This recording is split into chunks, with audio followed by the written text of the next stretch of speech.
Okay, so good afternoon to all of you. In the last session, we discussed that uh, Akhanda Samaj, is it right? And we call it an undivided society. And we discuss in that what is that society. The society is made up of individual who agree to work for mutual benefit. म्हणजे society ही प्रत्येक individual पासून बनली गेलेली आहे, who agree to work for mutual benefits, म्हणजे जे हे म्युच्युअल बेनिफिटसाठी वर्क करण्याची इच्छा बाळगतात, अशा त्या इंडिव्हिज्युअल कडून ती सोसायटी बनलेली आहे. If you see that picture number 1, you will observe that, or you can easily say that it is a divided society because the peoples are segregated in different groups.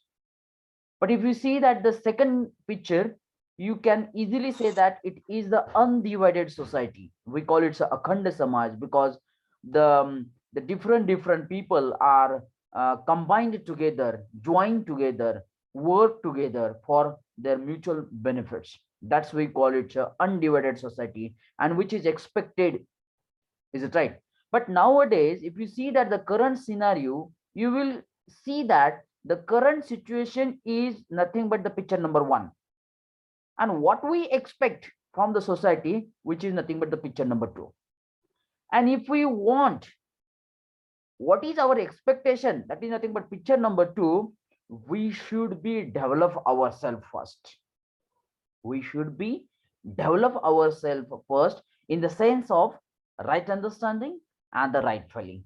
And once we have developed in that right understanding and the right feeling, then we can try to develop to others also. Then and then this picture number 2 will be possible. Otherwise, everywhere, as we can see that the picture number 1 means the divided society is that.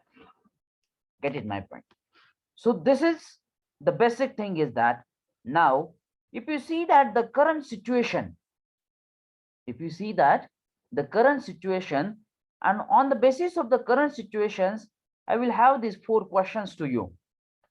Number 1, right understanding in individual, question mark, is it there? Ask this question to yourself. Is every individual having the right understanding or right feeling?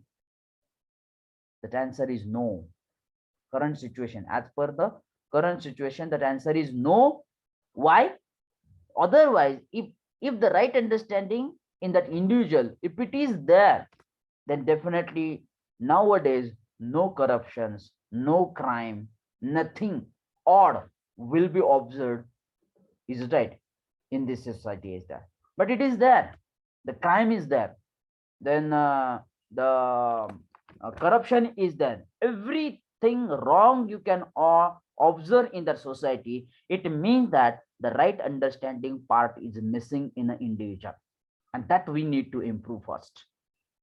We need to improve in ourselves first, and then we can improve for the others. This is the first answer, the first question. Second thing, the prosperity in families, what is your answer? Is every family is a prosperous nowadays?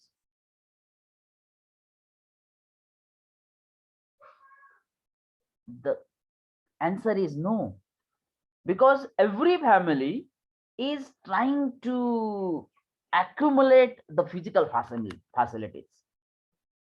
They are not having that the correct understanding, correct, they are not doing that the correct evolution about the physical facility. That's why the family nowadays are not feeling the prosperous. Prosperous means what? It's a feeling, the feeling which is nothing but the physical facilities more than we whatever they have, it's feeling on, it's the physical facilities of the more than enough. That is the prosperous thing, is that. Then the third question, fearlessness, trust in a society, is it there now? The answer is no.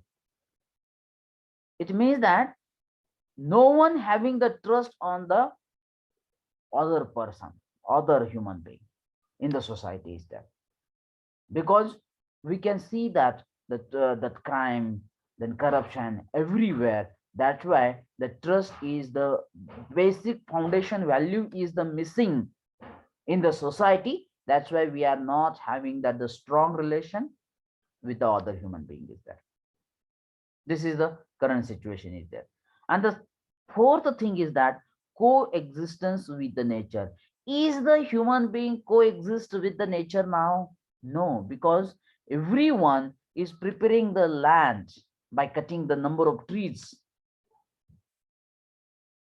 Everyone creating that chemical factories, and whatever the waste is there, the waste it will be live in the river.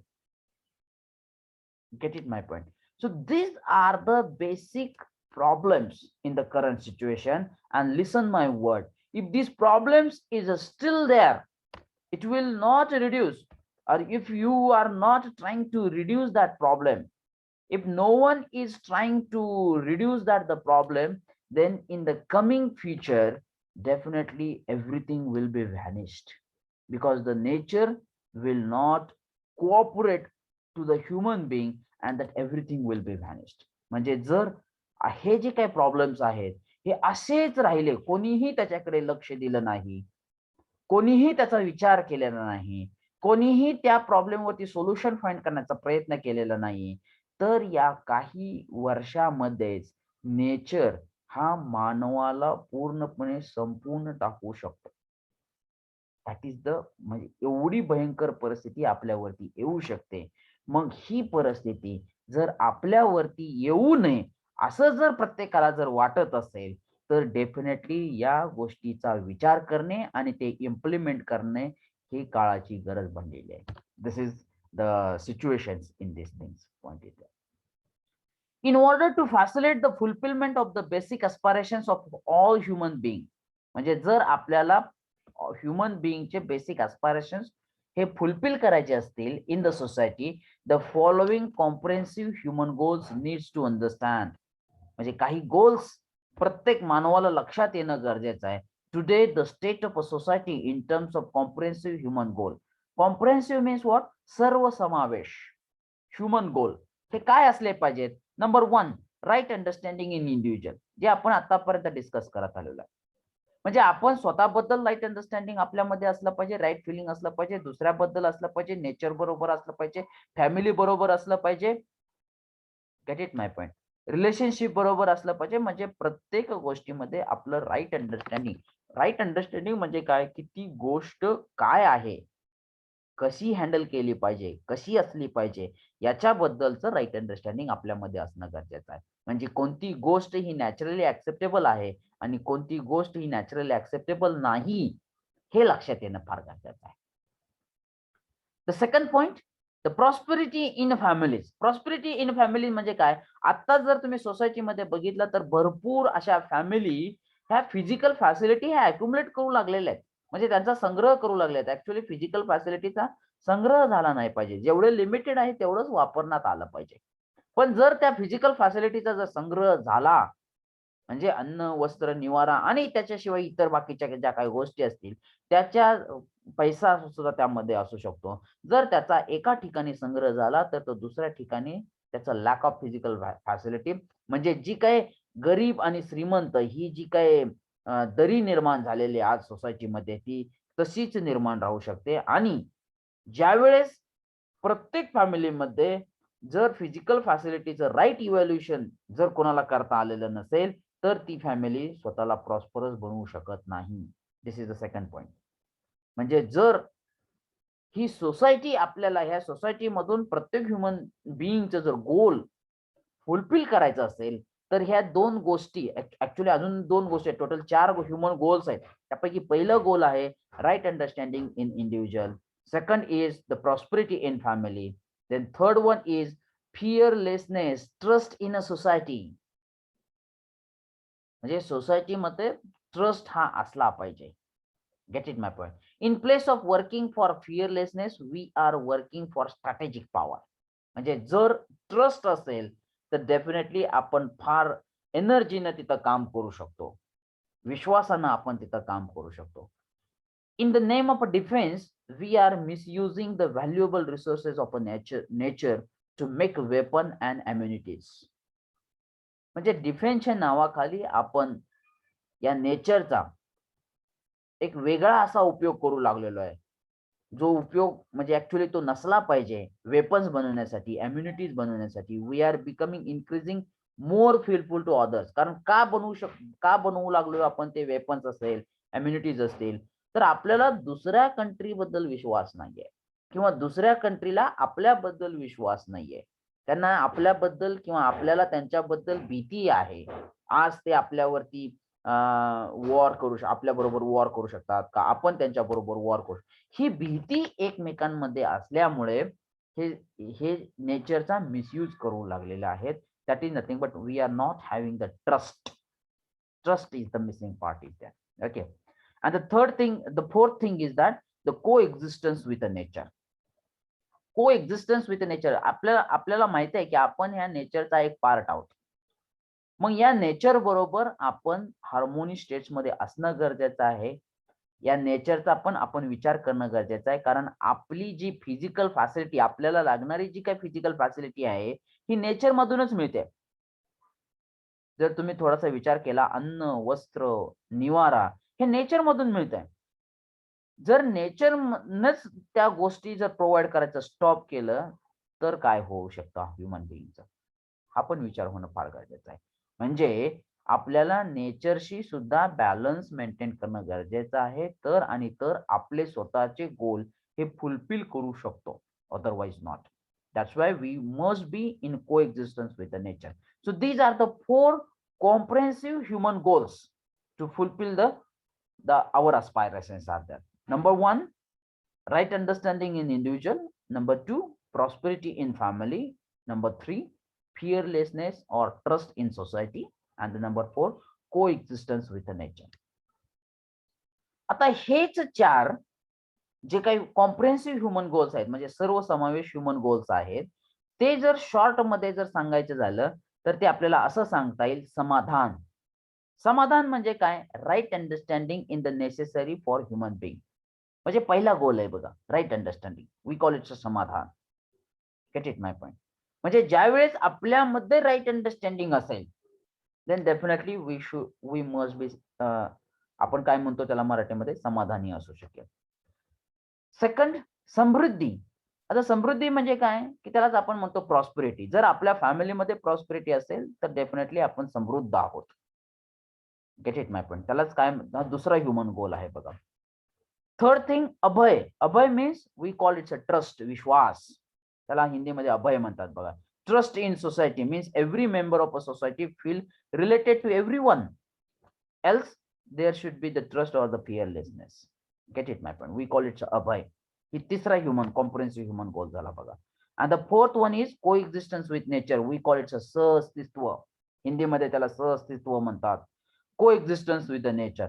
म्हणजे हेच चार comprehensive human goals जर आपल्याला हिंदीमध्ये सांगायचे झाले तर ते आपल्याला त्याला आपण असं सांगू शकतो, राईट अंडरस्टँडिंग इन इंडिव्हिज्युअल म्हणजे समाधान, प्रॉस्पेरिटी इन फॅमिली मीन्स समृद्धी, trust in a society means अभय, and the coexistence in the nature we call it sahastitva.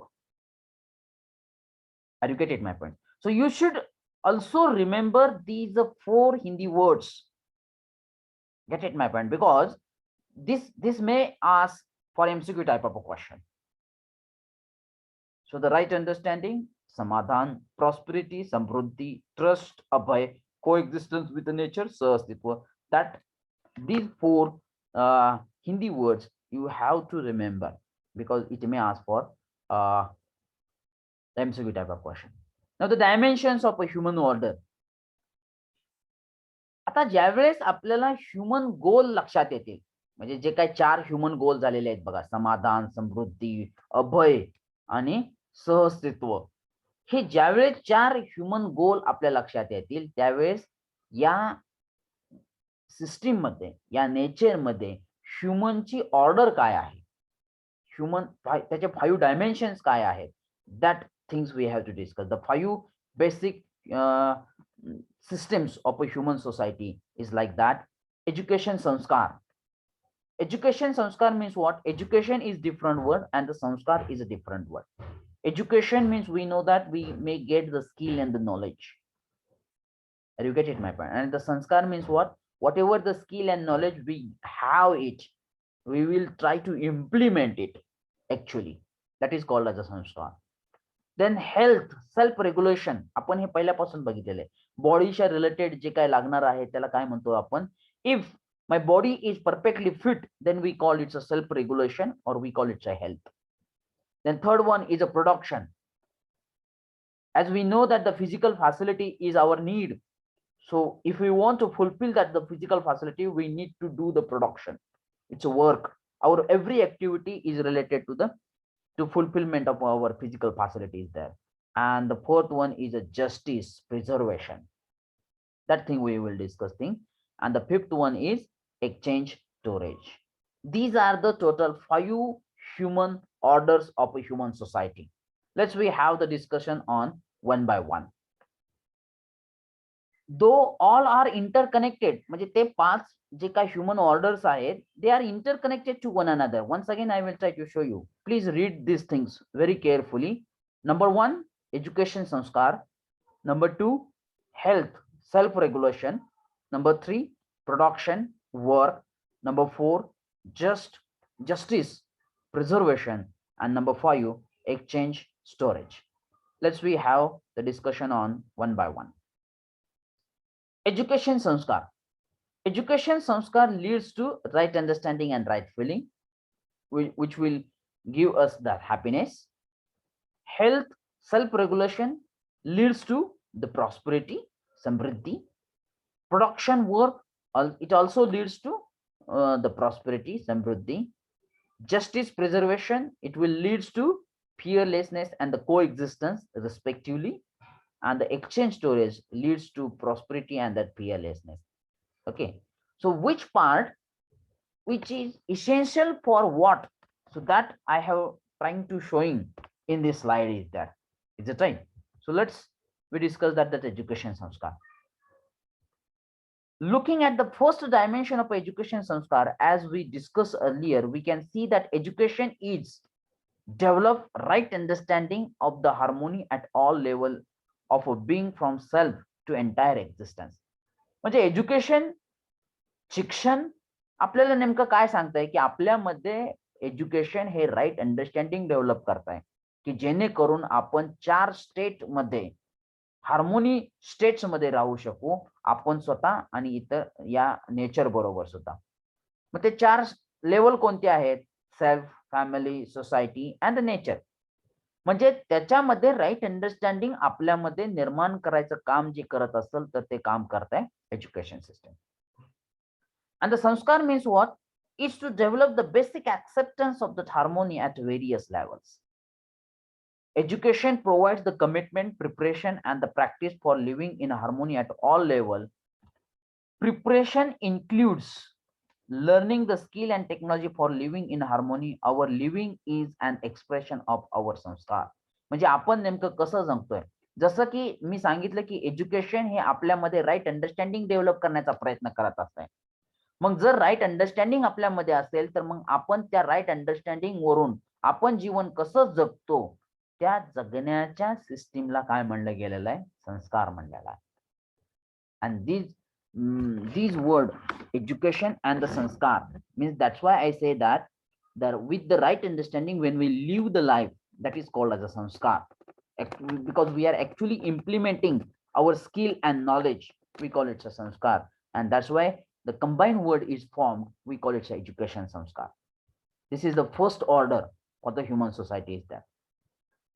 The second thing is the health, self regulation. मग आपण आपली health आहे म्हणजे प्रकृती चांगली आहे, सेल्फ रेग्युलेटेड आहे. आपण कधी म्हणतो? ज्यावेळेस आपण आपल्या बॉडीचे प्रत्येक पार्ट हे त्यांचं फंक्शन हे ॲक्युरेटली करत असतील, त्यावेळेस आपण म्हणतो की we are physically fit, and that is called as a health. Is it right? We had discussed this earlier. Self regulation is the feeling of a responsibility towards the body for nurturing, for protection and the right utilisation. आता तुम्हाला माहित असेल the 3 part. I will not speak lot the things about it because we already discussed these things. Now the production work, as we say that for the human being the physical facility is essential, and to get that physical facility we need to work it. म्हणजे अन्न, वस्त्र, निवारा. आणि त्याच्याबरोबर इतर वस्तू, ह्या ज्या काही फिजिकल फॅसिलिटीज आहेत, हे ह्युमन बीइंगसाठी इसेन्शियल आहे. मग ते मिळवण्यासाठी आपली प्रत्येक ॲक्टिव्हिटी आहे किंवा आपण वर्क करत असतो आणि त्याला म्हणलं गेलेलं आहे, it's a production. Is it right? Work is the effort a human being does on the rest of nature, and the production is the physical facility obtained from the work. Production म्हणजे काय? Production is the physical facilities obtained from the work. म्हणजे आपण आपल्या प्रयत्नातून physical facility मिळवण्याचं जे काम करत असतो त्याला म्हणलं गेलेलं आहे, it's a production. Is it right? Now there are two important issues related to the production of work. म्हणजे आता त्याच्यामध्ये पुन्हा ते दोन इश्यूज येतात जे आपण ऑलरेडी डिस्कस केलेले आहेत. जे काही आपण फिजिकल फॅसिलिटी साठी वर्क करत असतो, मग त्याच्यासाठी कोणते ते दोन इश्यू आहेत? व्हॉट टू प्रोड्यूस, म्हणजे आपण ते काय प्रोड्यूस करतोय. म्हणजे प्रोड्यूस करताना सुद्धा आपण आपण तर खुश राहणारच आहोत, इतरांना पण खुश राहता येईल असं काहीतरी प्रोडक्शन केलं पाहिजे. Otherwise if it is harmful for the others or that society, definitely it is not naturally acceptable. Get it my point? म्हणजे आपण काय प्रोड्यूस करतोय, दिस इज द फर्स्ट इश्यू. म्हणजे एक्झाम्पल द्यायचं झालं तर आज टोबॅको, सिगारेट याचं जे काय प्रोडक्शन होतंय, is it essential for the human being? Absolutely, naturally it is not acceptable. This production will be harmful for the human being, then also we are trying to producing it. It means that this is that important issue. ते आपल्याला लक्षात येणं गरजेचं आहे की आपण नेमकं काय प्रोडक्शन करतोय. And the second thing, how to produce it. म्हणजे ते कसं प्रोड्यूस करतोय. आपण दुसऱ्या नेचरचा विनाश करून तर प्रोड्यूस करतोय का, किंवा दुसऱ्याचं शोषण करून ते प्रोड्यूस करतोय का, या दोन गोष्टीचा पण विचार आपल्याला प्रोडक्शनसाठी करणं गरजेचं आहे. Get it my point? And that thing we discussed before it. Okay, so I will not spend much more time on this.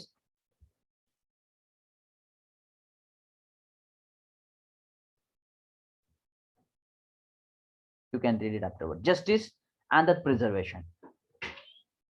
Now, what is meant by that justice? Please try to understand it. Justice is a recognition of human relationship. It is the fulfillment and that evolution leading to mutual happiness. याचा अर्थ आपल्याला physical facility बरोबरच relationship हे सुद्धा essential आहे. आणि ते relationship हे हेल्दी, स्ट्रॉंग असणं गरजेचं आहे. मग ज्या वेळेस आपल्याला रिलेशनशिप हे असणं गरजेचं आहे, ते इसेन्शियल गरजेचं आहे, त्याचबरोबर त्या रिलेशनशिपमध्ये म्युच्युअल हॅपीनेस पण असणं गरजेचं आहे. म्हणजे आपण स्वतः सुखी असणं गरजेचं आहे, दुसऱ्याला पण सुखी ठेवणं गरजेचं आहे. त्याला म्हणलं गेलेलं आहे जस्टिस.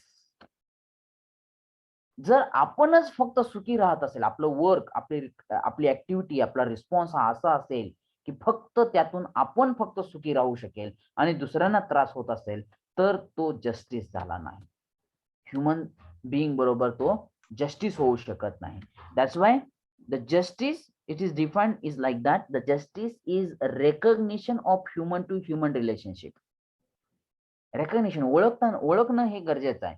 इट्स फुलफिलमेंट, ते रिलेशनशिप ओळखता आली पाहिजे, त्याची फुलफिलमेंट करता आलं पाहिजे, त्याचं इव्होल्युशन करता आलं पाहिजे आणि या गोष्टीमुळं त्या रिलेशनशिपमध्ये म्युच्युअल हॅपीनेस हा असला पाहिजे. ज्यावेळेस तो म्युच्युअल हॅपीनेस असेल, it means that we are giving justice to the human being. जर तो जस्टिस नसेल, म्हणजे आपण जर दुसऱ्याला त्रास देणार असाल, दुसऱ्याचं शोषण होणार असेल, समाजाचं शोषण होणार असेल, नेचरचं शोषण होणार असेल, तर that will be not the justice. Gate it my point? We had discussed earlier that human relationship, the feeling, is the core issue.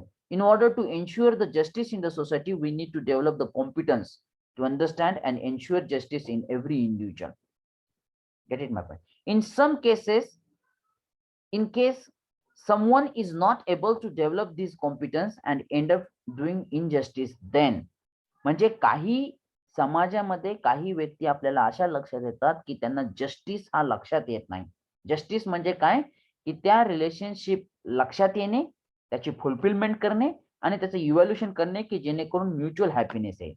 परंतु काही लोकांमध्ये तो जस्टिस हा प्रॉपरली त्या शब्दाचा अर्थ लक्षात न आल्यामुळं ते कायम इनजस्टिस करत असतात. इनजस्टिस म्हणजे काय, की ते दुसऱ्याचं काहीतरी शोषण करत असतात, दुसऱ्याला हानी पोचवत असतात. मग ते कायम इनजस्टिस होत राहतं. मग जर ते इनजस्टिस हे होत राहिलं तर नेमकं काय केलं पाहिजे, की त्याची कॉम्पिटन्सी लेवल पहिल्यांदा वाढवली पाहिजे. कारण त्याच्यामध्ये राईट अंडरस्टँडिंग नाहीये, राईट फिलिंग नाहीये. लक्षात येतंय? त्याला ते इनजस्टिस करण्यापासून थांबवलं पाहिजे आणि त्याची कॉम्पिटन्सी लेवल त्याची डेव्हलप करणं हे गरजेचं आहे. That is the main responsibility of every human being in the society is there.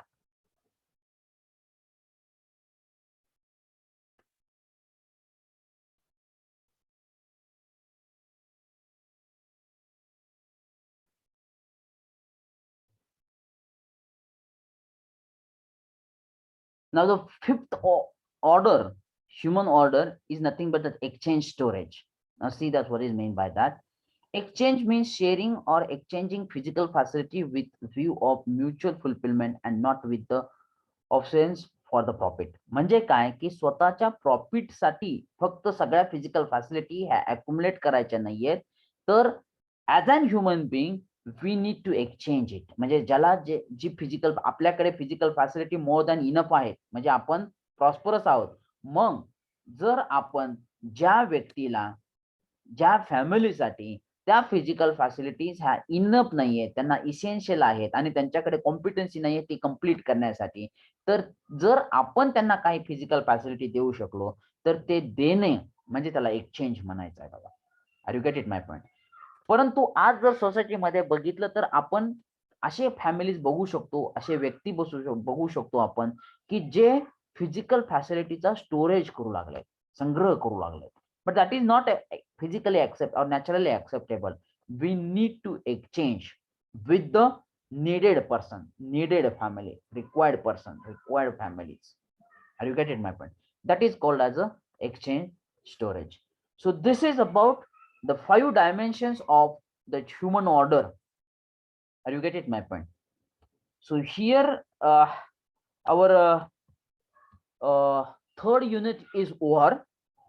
Okay, now let me start. As we have the time, only very small point is remain in that the fourth unit.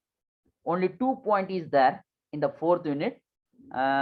Remaining 2 points are reduced from your syllabus. So I try to open that, the slides of the fourth unit. Now this is the fourth unit. Have a look on it. So the title of the fourth unit is Understanding Harmony in the Nature. आता जर तुम्ही व्यवस्थित बघितलं तर आपण पहिल्या 2 topic मध्ये harmony in self and the body बघितलो. तिसऱ्या टॉपिक मध्ये harmony in a family and the harmony in a society बघितलं. आणि आता जो लास्टचा टॉपिक जो आहे तो हार्मोनी इन अ नेचर आहे. म्हणजे ऍक्च्युली हे 4 टॉपिक जे आहेत that is nothing but harmony in a 4 levels. Means harmony in self, harmony in a family, harmony in a society, and harmony in a nature. These are the total, the 4 topics are there. Is it right? So last topic we call it a harmony in a nature. Let's start to discuss about it.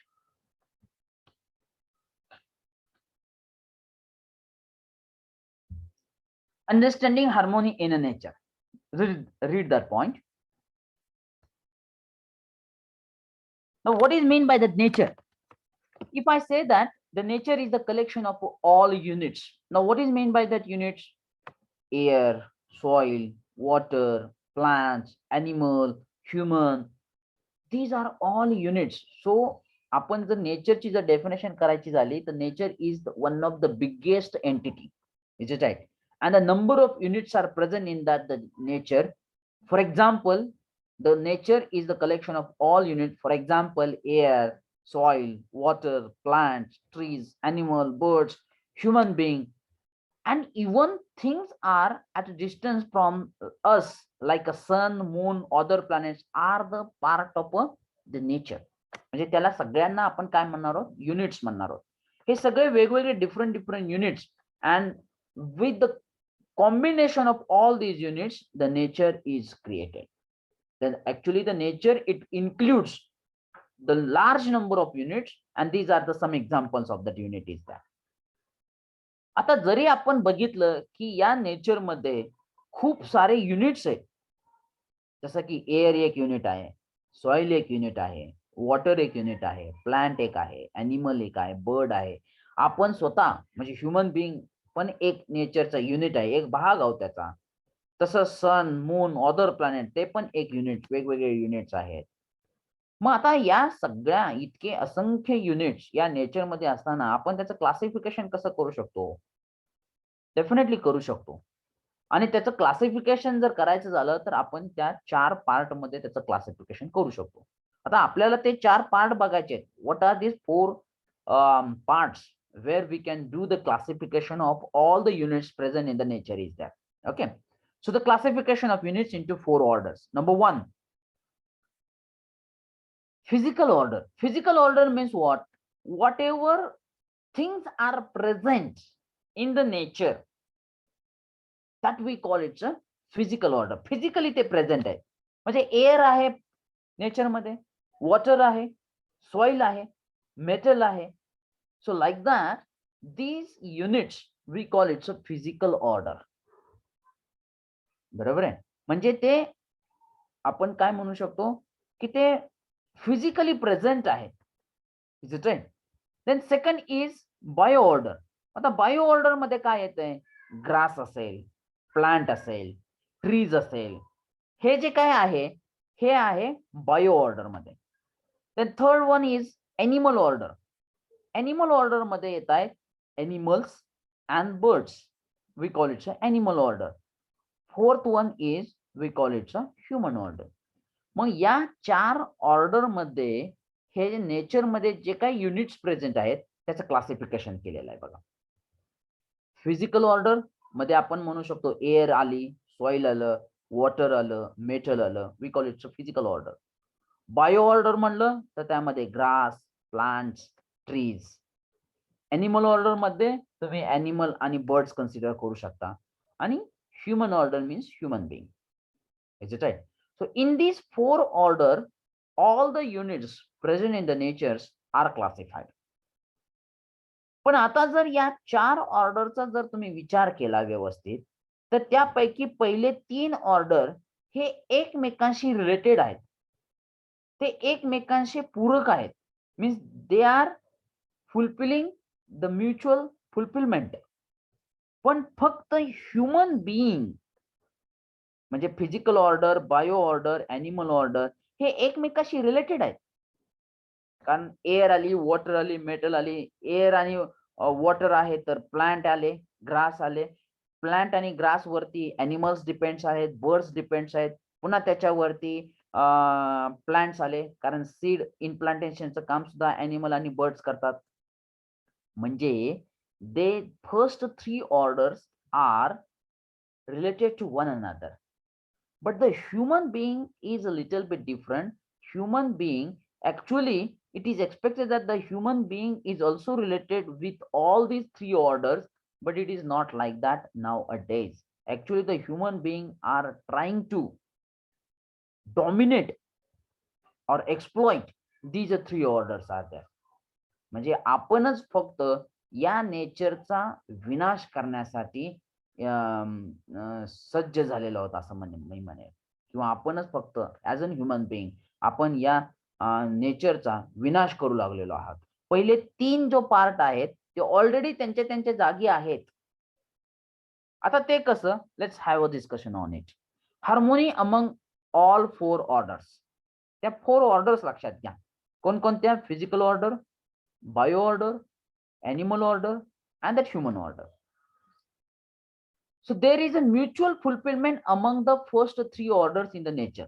म्हणजे ते एकमेकाशी related आहेत, ते एकमेकाचं mutual fulfilment करतात. पहिल्या 3 order कोणकोणत्या?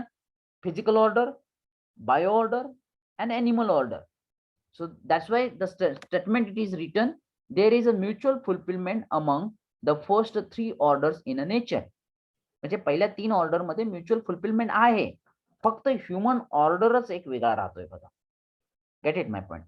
The soil plant interaction is an example of a mutual fulfilment. आता ते कसं होतं बघा, सॉइल आणि प्लांट. आता सॉइल म्हणलं तर ती फिजिकल ऑर्डर झालं, प्लांट म्हणलं तर ते बायो ऑर्डर झालं. Gate it my point. Mutual fulfilment between physical order and the bio order.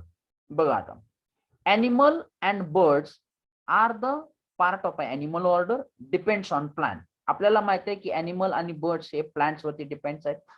म्हणजे animal order हा बायो ऑर्डर वरती डिपेंड आहे. तो कसा? For their foods. म्हणजे जे प्लांट कडून जे फूड्स वगैरे मिळतात त्याच्यावरती animal आणि birds डिपेंड्स आहेत. At the same time, animal and birds help to spread the seed of a plant from one place to another place. आपल्याला माहिती आहे अॅनिमल कडून आणि म्हणजे प्राण्यांकडून आणि पक्ष्याकडून बीजारोपण होत राहतं कायम. बरोबर आहे. त्यांच्या विष्ठेतून म्हणा, त्यांच्या खाण्याच्या पदार्थांमधून म्हणा, ते बीज रोपण होत राहतं. म्हणजे प्लांटचं पण त्याच्यावरती म्युच्युअल फुलफिलमेंट होत आहे. दे प्रोटेक्ट प्लांट किंवा पक्षी जे असतील, they protect plant from harmful insects and the paste. पक्षी माहिती आहेत आपल्याला ते पक्षी जे इन्सेक्ट्स जे खातात त्याच्यामुळं प्लांटचं पण प्रोटेक्शन होतं. अशा प्रकारे ॲनिमल ऑर्डर आणि बायो ऑर्डर यांच्यामध्ये म्युच्युअल फुलफिलमेंट होते आणि ते नेचरमध्ये ऑलरेडी एक्झिस्ट आहे. ते तुम्ही फक्त ओळखायचे. You need to recognise it. Are you get it my point? Similarly the units of a physical order like air and water. आता फिजिकल ऑर्डरचं एक्झाम्पल घ्या बघा. एअर आणि वॉटर हे फिजिकल ऑर्डर आहे. Are essential for animal. हे animal साठी गरजेचं आहे.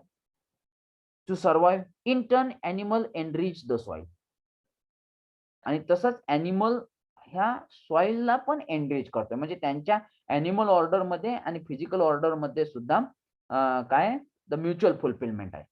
म्हणजे आता जर तुम्ही बघितलं तर पहिल्या 3 ऑर्डर मध्ये म्हणजे फिजिकल ऑर्डर असेल, बायो ऑर्डर असेल आणि ॲनिमल ऑर्डर असेल, तर यामध्ये कायम एक्सचेंज आहे.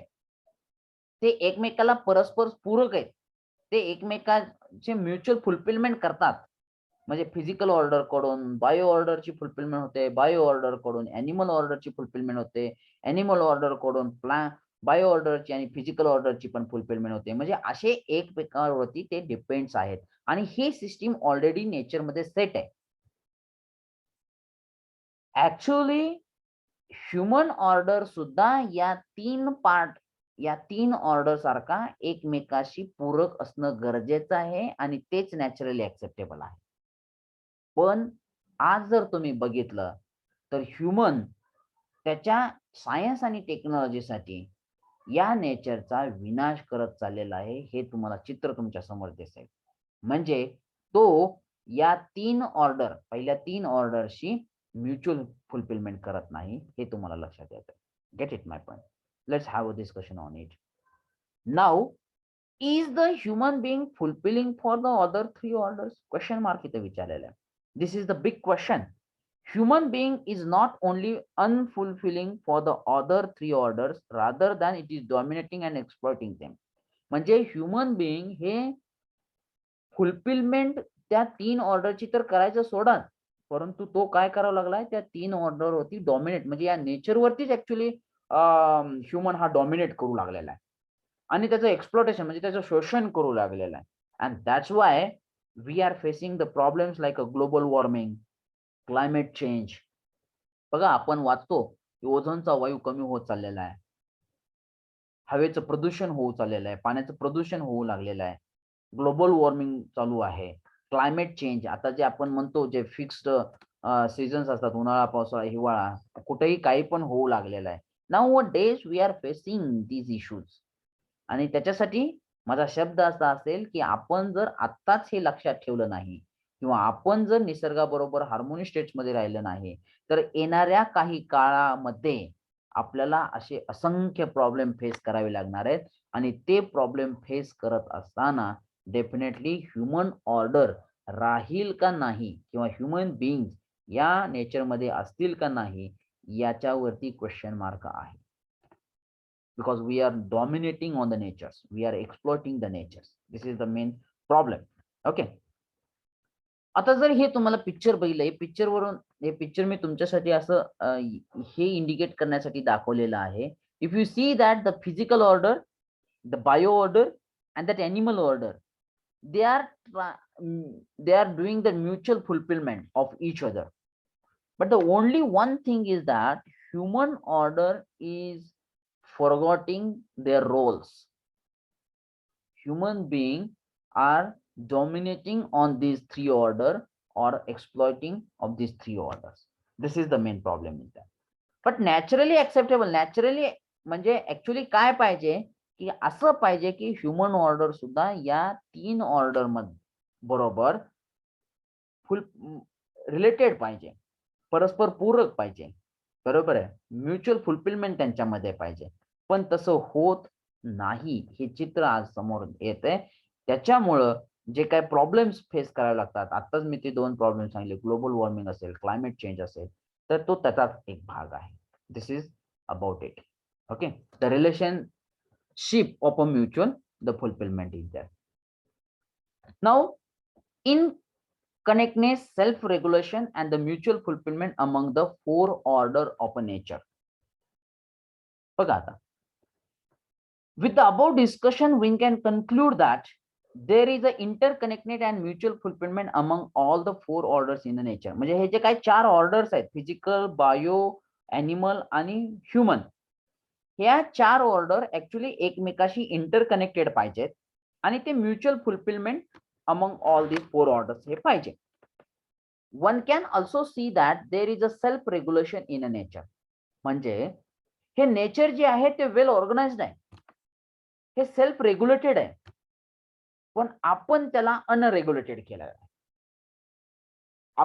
आपण म्हणजे काय, as a human being we are doing something, that's why the nature is unorganised. Actually nature हा ऑर्गनाइज्ड आहे, सेल्फ ऑर्गनाइज्ड आहे, रेग्युलेटेड आहे, त्याच्यासाठी आपली गरज पडत नाहीये, त्यानं ऑलरेडी सिस्टीम सेट आहे. In the forest the proportion of a soil, plant and animal of various species is a self regulated. म्हणजे जर तुम्ही फॉरेस्ट मध्ये बघितलं तर सॉइल, प्लांट आणि एनिमल यांचं प्रपोर्शन हे फिक्स आहे, हे नेचर मध्ये डिसाइडेड आहे. It never happens that lion eat up all dear.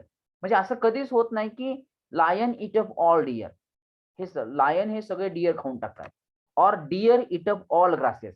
असं पण कधी होत नाही की डिअर सगळं ग्रास खाऊन टाकते.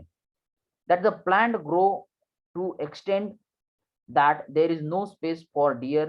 म्हणजे असं पण कधी होत नाही की झाडं इतके वाढलेत की त्यांच्यामुळं त्या प्राण्यांना काही जागा उरलेली नाहीये, बरोबर आहे. And no space for the deer and there is a lack of soil. म्हणजे सॉइलची कमतरता, मातीची कमतरता तिथं पडते for new plant and so on. The forest does not need to regulated by human being to be in harmony. Actually forest हे जे काय आहे हे एक बेस्ट एक्झाम्पल आहे की हे जे काय 3 ऑर्डर आहेत, फिजिकल, बायो अँड एनिमल, हे एकमेकाशी रिलेटेड आहेत, एकमेकाशी इंटरकनेक्टेड आहेत, ते सेल्फ रेग्युलेटेड आहेत.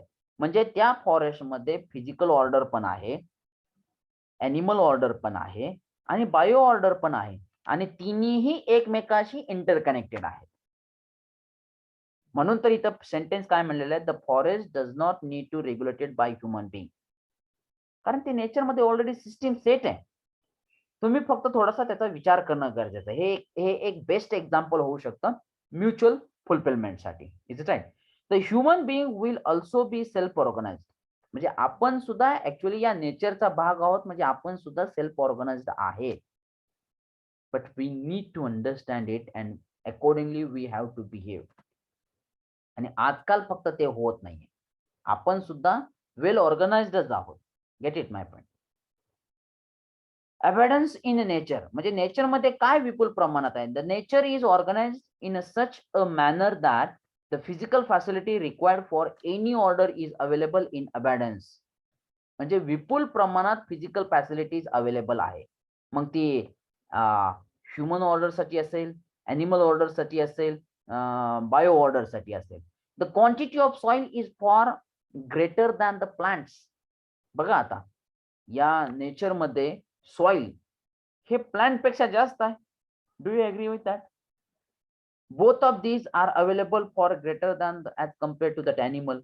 मग आता सॉइल आणि प्लांट म्हणजे सॉइल जास्त प्रमाणात आहे, त्याच्याबरोबर प्लांट आहेत, मग त्याच्याबरोबर ॲनिमल आणि बर्ड्स पण आलेले आहेत आणि त्याच्यानंतर येतं ते ह्युमन ऑर्डर येतं. म्हणजे जर तुम्ही बघितलं तर फिजिकल फॅसिलिटी ही मोर दॅन इनफ आहे. कोणती फिजिकल फॅसिलिटी? एअर असेल, वॉटर असेल, फूड असेल, इज मोर दॅन इनफ आहे. पण ह्युमन बीइंग हा त्याचा संग्रह करू लागलेला आहे आणि त्याच्यामुळं थोडासा प्रॉब्लेम किंवा तो बॅलन्स इथं ढळलेला लक्षात येतोय. म्हणजे इथं तुम्हाला दाखवलेलं आहे बघा, the physical order is greater than bio order. Physical order म्हणजे काय, की अन्न म्हणजे फूड असेल, सॉरी सॉइल असेल, एअर असेल, वॉटर असेल, हे बायो ऑर्डरपेक्षा जास्त आहे या नेचरमध्ये. Bio order is greater than that animal order. Plant, trees ह्या ॲनिमलपेक्षा जास्त आहे. And animal order is greater than that human order. आता ॲक्चुअली याच्यामध्ये क्वेश्चन मार्क येऊ शकतो, कारण आपण ह्युमन ऑर्डर ही जास्त करून ठेवलेली आहे. Are you get it my point? But actually this is the expected sequence in the nature is that. मग जर फिजिकल फॅसिलिटी ही नेचरमध्ये अबंडन्स प्रमाणामध्ये असेल, अबंडन्स असेल, विपुल प्रमाणात असेल, तर आपण त्याचा संग्रह का केला पाहिजे हा प्रश्न मानवाला पडणं अतिशय गरजेचं आहे. Get it my point? Therefore the requirement of any order is already available in the table. म्हणजे प्रत्येक ऑर्डरची रिक्वायरमेंट हा नेचर हा फुलफिल करतच आहे. नेचरमध्ये तेवढी त्याची कॅपॅसिटी आहे. We need to understand it. Okay. तर आता या डिस्कशन मधून तुम्ही काय घेणार आहात? Just try to have a revise that point and then we will end that session. Okay. The nature is the collection of unit. Nature is the collection of a unit. म्हणजे त्यामध्ये भरपूर प्रमाणात units आहेत. It can be classified into 4 order. ते सर्व unit हे 4 order मध्ये classified झालेले आहेत. फिजिकल असेल, बायो असेल, ॲनिमल असेल आणि ह्युमन ऑर्डर असेल. There is a relationship of a mutual fulfilment among this. म्हणजे या चारही ऑर्डर मध्ये relationship of a mutual fulfilment आहे. ते एकमेकांना परस्पर पूरक आहेत. It is already going on in the first 3 orders. म्हणजे पहिल्या 3 ऑर्डर मध्ये तर ती ऑलरेडी आहे. फक्त ह्युमन ऑर्डरला ती मेंटेन करणं गरजेचं आहे. Get it my point? Human being also has the natural acceptance for mutual fulfilment.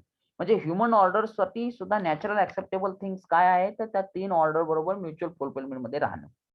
All that we need to do is to understand it and live it accordingly. म्हणजे आपल्याला ते पहिल्यांदा लक्षात येणं गरजेचं आहे आणि त्यानंतर त्या त्या प्रकारे आपण जीवन जगणं गरजेचं आहे. These are the 3 main point, or better way I say that these are the conclusion of our discussion. Today's discussion is there. Okay. So here I declare that as per the university syllabus, our syllabus is 100% completed. Is it right? आता ह्याचे काय 4th